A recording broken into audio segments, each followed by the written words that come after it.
नमस्कार, India voice पर स्वागत है आपका। मैं हूं आपके प्रियंका मिश्रा। बुलेटिन की करेंगे शुरुआत। यूपी की सियासत से जुड़ी बड़ी खबर सामने आ रही है। अखिलेश यादव कन्नौज से लड़ सकते हैं चुनाव। यूपी की सियासत से जुड़ी बड़ी खबर सामने आ रही है। अखिलेश यादव कन्नौज से लड़ सकते हैं चुनाव। लोकसभा चुनाव, तेज प्रताप यादव का टिकट कटने की खबर। पार्टी नेताओं की लगातार मांग के बाद समाजवादी पार्टी में होगा मंथन। आज किया जा सकता है ऐलान। तो तेज प्रताप यादव का टिकट कटने के आसार नजर आ रहे हैं। जानकारी सूत्रों के हवाले से मिल रही है कि समाजवादी पार्टी में इसको लेकर मंथन की शुरुआत हो चुकी है, जिसके बाद आज इस बात को लेकर ऐलान किया जा सकता है कि आखिर कन्नौज से कौन होगा समाजवादी पार्टी का उम्मीदवार। अखिलेश यादव को लेकर लगातार चर्चाएं बनी हुई।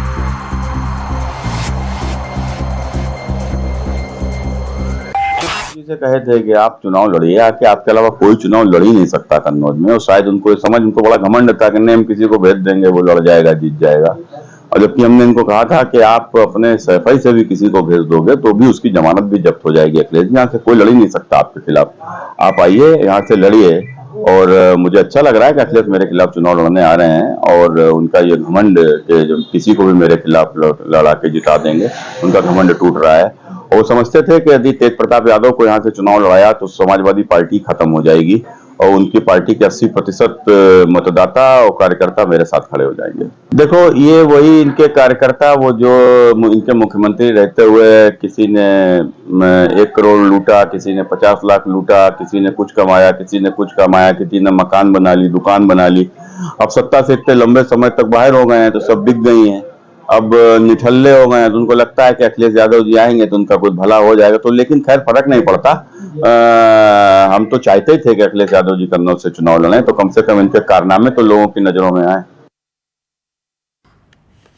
तो समाजवादी पार्टी में कन्नौज की सीट को लेकर मंथन एक बार फिर से शुरू हो चुका है। आपको बता दें कि अलग अलग सीट पर समाजवादी पार्टी में कंफ्यूजन को लेकर पहले ही कई ऐसी सीटें हैं जहां पर समाजवादी पार्टी ने 2 से 3 बार प्रत्याशियों को बदला है। तस्वीरें आप यहां पर देख पा रहे हैं, जिस तरह से खाका सामने आ रहा है। सुल्तानपुर से राम भुआल निषाद का टिकट बाद में तय किया गया। मेरठ में पहले भानु प्रताप सिंह और उसके बाद अतुल प्रधान। इस तरह से 1 नहीं 2 नहीं बल्कि 4 से 5 सीटों पर समाजवादी पार्टी ने बार बार अपने प्रत्याशी बदले हैं।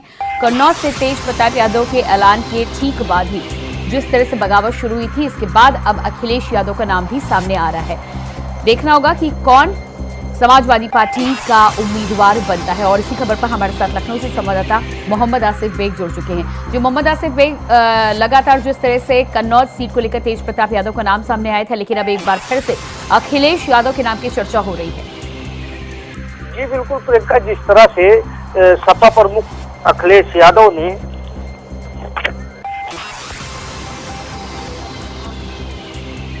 जी मोहम्मद आसिफ, क्या आप मुझे सुन पा रहे हैं? जी बिल्कुल जी, कन्नौज की सीट पर जिस तरह से अखिलेश यादव का नाम सामने आ रहा है, क्या वाकई में अखिलेश यादव अब मैदान में होंगे और तेज प्रताप यादव का टिकट कट चुका है?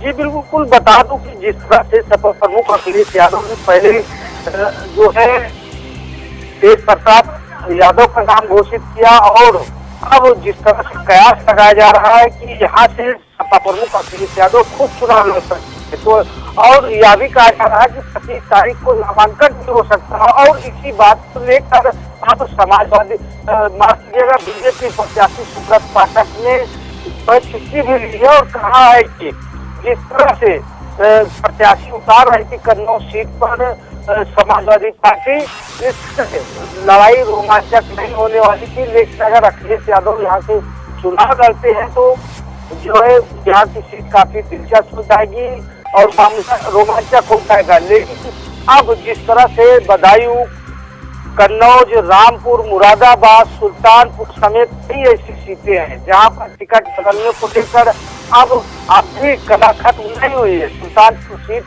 को लेकर अभी अखिलेश यादव ने बैठक बुलाई थी जहां पर काफी विधायक और सपा प्रमुख के बीच हाथ की नौबत आ गई थी और यहाँ पर भी 2 फाड़ हो चुका है। सुल्तानपुर सीट पर गुमान निशान को लगाने के लिए एक पक्ष है तो दूसरी तरफ से सिटिंग विधायक ताहिर खान है। वही बदायूं सीट पर शिवपाल यादव पहले उतरे, उसके बाद उनके बेटे आदित्य यादव को चुनाव मैदान में उतारा गया। मेरठ सीट पर 3 प्रत्याशी बदले गए।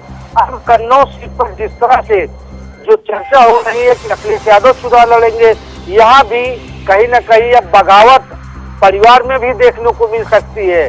अब फिलहाल जिस तरह से जो समीकरण बन रहे हैं और माना जा रहा है 25 को नामांकन करेंगे, तो यहाँ की तस्वीर भी काफी दिलचस्प होगी। जी प्रियंका।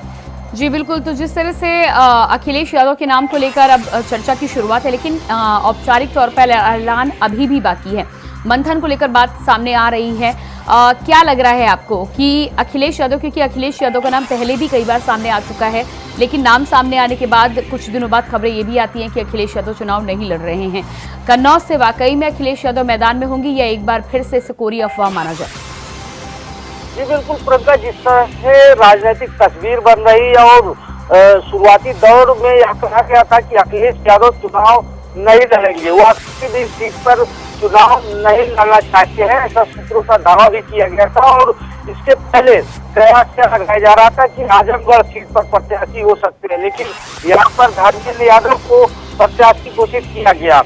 उसके बाद मैनपुरी पर भी कयासिया लगाया जा रहा था कि चुनाव लड़ सकते हैं, लेकिन यहाँ पर डिम्पल यादव चुनावी चार्ट रोक रही। अब सेफ सीट कन्नौज की सीट पर भी कयास लगाया जा रहा है। फिलहाल अभी सपा प्रमुख अखिलेश यादव हाँ और ना के बीच फंसे हैं, ऐसा कहा जा रहा है, क्योंकि अगर लड़ते हैं तो परिवार में बगावत होती है और नहीं लड़ते हैं तो कहीं न कहीं यह कन्नौज की सीट बीजेपी के पाले में जा सकती है। और बीजेपी ने भी फुल प्रूफ प्लान तैयार किया है, सुब्रत पाठक को यहाँ से प्रत्याशी घोषित किया है।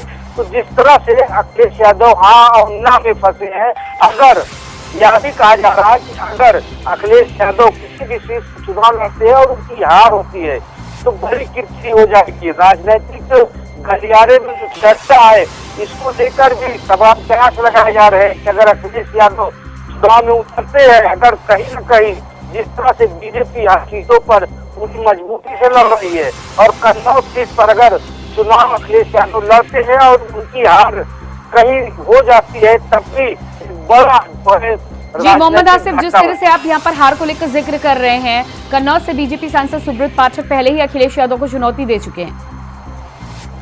बिल्कुल, अगर बात करें सुब्रत पाठक की, तो सुब्रत पाठक पिछली दफा चुनाव भी जीते थे और अब भी उन्हें ऊपर बीजेपी ने भरोसा जताया है। और यही वजह है कि कहीं न कहीं सुब्रत पाठक ने क्षेत्र में काम किया, लेकिन कन्नौज सीट कहीं न कहीं प्रतिष्ठा के लिए सीट या प्रतिष्ठित सीट बन चुकी है और समाजवादी के लिए यह सीट छीनना एक प्रतिष्ठा भी है और एक चैलेंज भी है जी। और सूत्रों का कहना है कि अगर अखिलेश यादव आते हैं तो कड़ी टक्कर होगी। मोहम्मद आसिफ, इस जानकारी के लिए बहुत शुक्रिया आपका। तो साफ तौर पर कन्नौज की सीट पर समाजवादी पार्टी में एक बार फिर से मंथन जारी है। देखना ये होगा कि कब तक औपचारिक तौर पर ऐलान किया। कांग्रेस के खिलाफ बीजेपी का प्रदर्शन, मंगलसूत्र को लेकर बीजेपी की नारेबाजी। जैसलमेर हाउस के बाहर कांग्रेस के खिलाफ नारेबाजी। महिलाओं का मंगलसूत्र बचाना है, कांग्रेस को भगाना है। तो भारतीय जनता पार्टी लगातार मंगलसूत्र के बयान को लेकर कांग्रेस पर हमलावर होती हुई नजर आ रही है। तस्वीर आप देख पा रहे हैं दिल्ली के जैसलमेर हाउस के बाहर की तस्वीरें हैं और इसी खबर पर हमारे साथ दिल्ली से संवाददाता कमल किशोर जुड़ चुके हैं। जी कमल किशोर, जिस तरह से दिल्ली के जैसलमेर हाउस के बाहर ये तस्वीरें हम देख पा रहे हैं, भारी संख्या में महिलाएं भारतीय जनता पार्टी के कार्यकर्ताओं के साथ यहाँ पर प्रदर्शन करती हुई नजर आ रही है। क्या कुछ ताजा तस्वीरें हैं? जी देखिए, मैं आपको बता दूं कि इस समय मौजूद हूं दिल्ली के जैसलमेर हाउस के पास, जहाँ भाजपा की महिलाएं काफी भारी संख्या में यहाँ पर मौजूद है। हम बात करेंगे महिलाओं को किस तरीके से लेकर यहाँ पर प्रदर्शन करेंगे, मन क्या करेंगे, किस तरीके से यहाँ पर लेकर आप भारी संख्या में ले रहे हैं, मौजूद है, क्या करेंगे?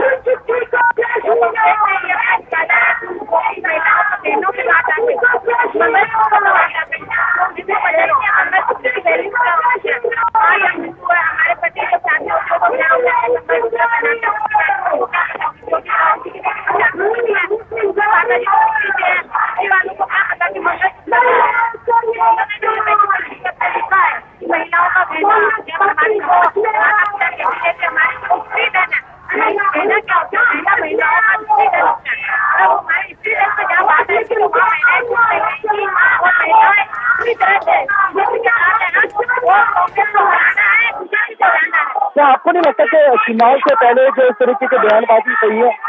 अगर कांग्रेस ने अपने मैनिफेस्टो में ये चीज डाली है तो ये तो कांग्रेस को सोचना चाहिए कि क्या इस तरह की पुष्टिकरण, इस तरह की माओवादी सोच उनको रखनी चाहिए। अगर उन्होंने अपने मैनिफेस्टो में डाला है तो यानी कि उनको महत्व रखता है उनके लिए। अगर उन्होंने इस चीज को डाला है तो वो चीज बनता है कि वो जनता को बताए, लोगों को बताए कि उनकी सोच क्या है।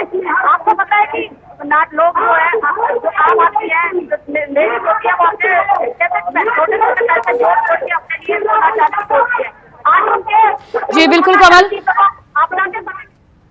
कमल, तो लगातार जिस तरह से आपने यहाँ पर तस्वीरें दिखाई प्रदर्शन करते हुए भारतीय जनता पार्टी के कार्यकर्ता हैं और भारी संख्या में महिलाएं नजर आ रही हैं। इस जानकारी के लिए आपका बहुत बहुत शुक्रिया। और इसके बाद बात करेंगे अगली खबर को लेकर। दिल्ली से बड़ी खबर सामने आ रही है। ईवीएम वीवीपैट को लेकर सुप्रीम कोर्ट आज सुना सकता है फैसला। हर वोट के सत्यापन की गई थी मांग।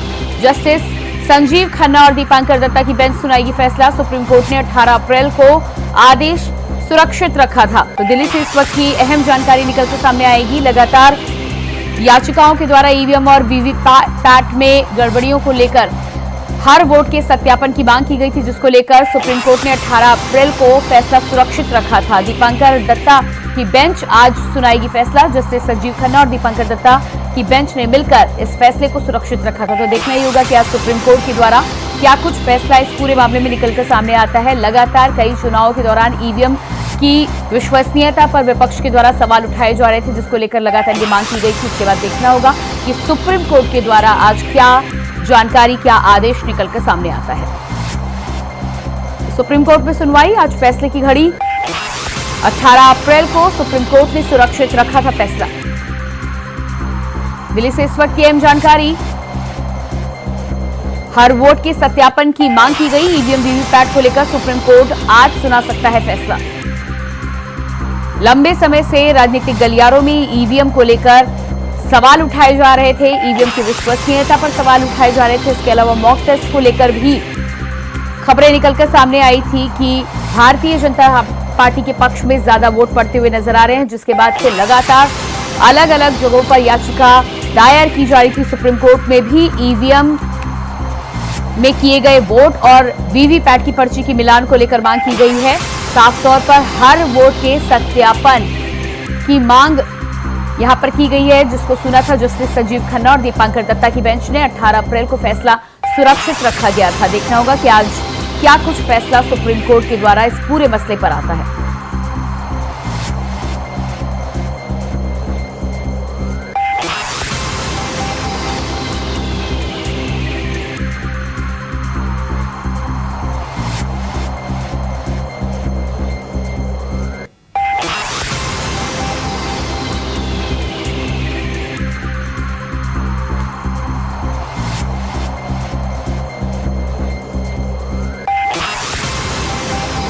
ईवीएम वीवीपैट को लेकर सुप्रीम कोर्ट आज सुना सकती है फैसला।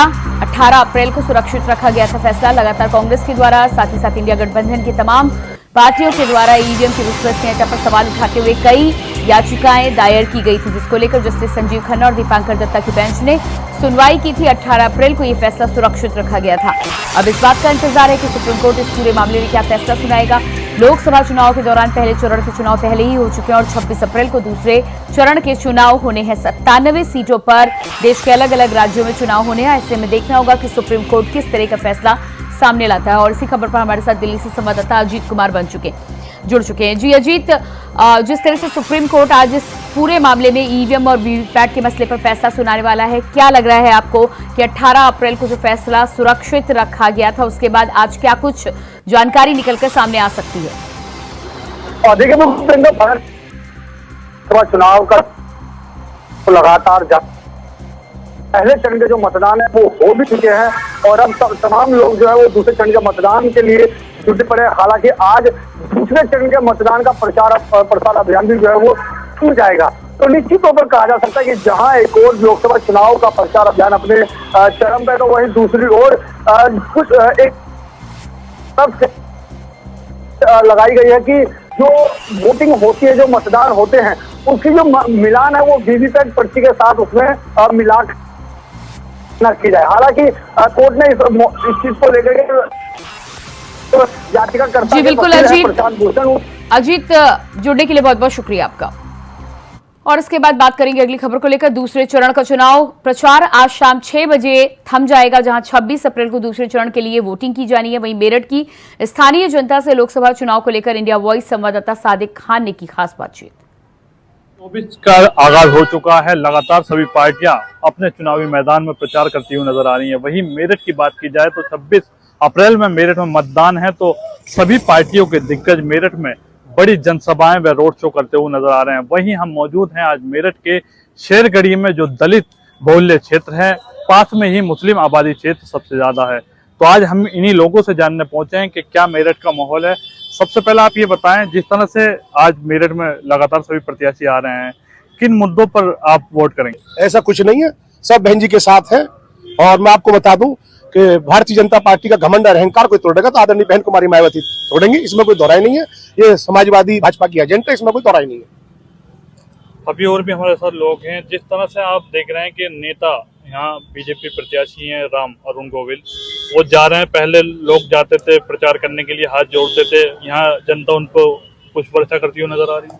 तो पहली बात तो वो राम नहीं है, क्योंकि वो राम नहीं है, वो तो एक भाई कलाकार हैं। भाई अगर उसे राम के रूप में देख रहे हैं, जैसे कल मैं सुनने में आ रहा था कि वो जो राम के किरदार में सब लोग जो उसके साथ थे वो प्रचार के लिए आ रहे हैं। भाई आना भी चाहिए, प्रचार में उन्हें भी आना चाहिए। जो बिस्तर पिक्चर में उसके साथ जो कलाकार साथ थी वो भी तो आनी चाहिए, वो भी तो जनता को दिखाई देना चाहिए। जो बिस्तर पिक्चर बनाई है इस राम के अवतार जो बता रहा अपने आप को, वो भी तो आनी चाहिए। और रही जनता की, ये इसका बिस्तरा बांध के जनता ने रख दिया है, इसमें कोई दो राय वाली बात नहीं है। सब समाज बहन जी के साथ है।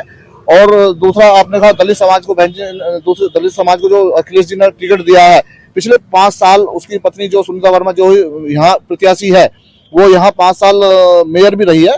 और मेयर रहने के साथ साथ उसने किसी मुस्लिम समाज में, दलित समाज में, किसी समाज में कोई काम किया है। और दूसरी बात, यहाँ जो मेन 3 मूर्तियां मानी जाती बाबा साहब भीमराव अम्बेडकर साहब की, जैसे प्रथम भाई तुम्हारी कचहरी, दूसरा यहाँ नौचंदी, तीसरा मेट्रो प्लाजा, क्या उसमें कहीं 2 रुपए की सीमेंट या 2 रुपए की ईंट उन्होंने लगाई है? किस मुद्दे पर वो ईंट अपनी यहाँ वोट मांगने के लिए हमारे बीच में आएंगी?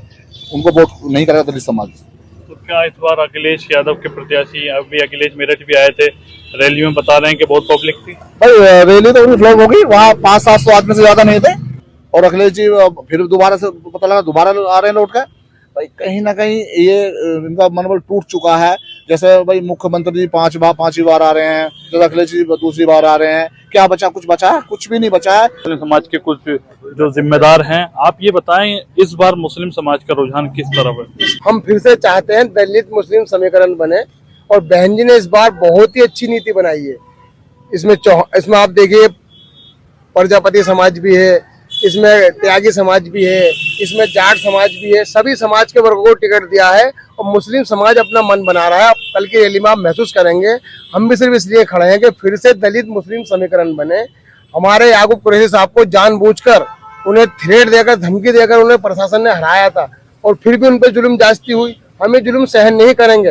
हम अपनी खानकाहों पे, मदरसों पे, अपनी मस्जिद की हिफाजत चाहते हैं। हम अल्लाह से अपनी मदद मांग रहे हैं।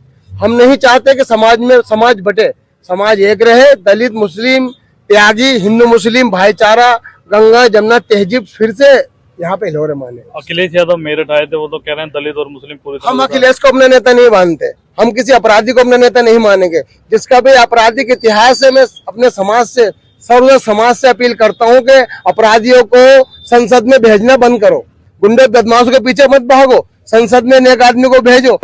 युवाओं का भी क्या रुझान है? जिस तरह से आप देख रहे हैं कि लगातार आकाश आनंद भी युवाओं में जोश भरते हुए नजर आ रहे हैं, क्या इस बार युवाओं का रुझान है? देखिए, युवाओं बदलाव चाहता है। अभी जैसे मैं देख रहा हूँ, भाजपा की सरकार ने काम तो बहुत कराए हैं, जैसे रोड पे काफी काम हुआ है, लेकिन खाली रोड के काम से काम नहीं चलेगा। युवा को रोजगार चाहिए, किसान को आय ज्यादा चाहिए। जैसे अभी पीछे मैंने सुना था कि किसान मीटर लगवा ले तो उसका टॉयल का बिल माफ हो जाएगा। मीटर भी लगवाए, टॉयल का बिल माफ हो, वो कैसे हो सकता है? मीटर तो रीडिंग ही देगा ना। यदि बिल माफ करना है तो मीटर की जरूरत ही नहीं है। ठीक है, अब आ जाइए आप समाजवादी पार्टी पे। समाजवादी पार्टी यहाँ हमारे जो मेरठ से समाजवादी के प्रत्याशी हैं, वो पहले बसपा में ही थे, बसपा से मेयर भी रहे हैं, बाकी उन्होंने और भी इलेक्शन लड़े हैं। तो वो तो एक तरीके से बसपा को छोड़ के सपा में गए हैं, उनका कोई जनाधार नहीं है। जो जिस तरीके से इस टाइम खाई खोदी जा रही है कि मुस्लिम को बांटा जा रहा है, हिंदू को बांटा जा रहा है, वो कितने दिन चल जाएगा? ज्यादा से ज्यादा 1 साल, 2 साल, 3 साल, इससे ज्यादा नहीं चल सकता। हमारे हिंदू भाई भी समझते हैं, मुसलमान भाई भी समझते हैं कि ये नफरत की राजनीति नहीं चल पाएगी। मेरा तो बस यही कहना है कि जो भी सरकार आए विकास करे, विकास के मुद्दों पे बात करे, मुद्दे ऐसे होने चाहिए जिन पे वाकई काम हो। मेरा सिर्फ यही कहना है, आप जिसको भी वोट दें सोच समझ के दें, अपने विवेक से दें। तो साफ तौर पर आपने देखा कि मेरठ की जनता की जो आप यहाँ बात सुन रहे थे, साफ तौर पर जनता विकास के मुद्दे पर सबसे ज्यादा इस बार वोट करती हुई नजर आएगी। Sadiq Khan, India voice, Meerut. और इसी के साथ फिलहाल इस बुलेटिन में इतना ही। खबरों का सिलसिला जारी रहेगा। नमस्कार।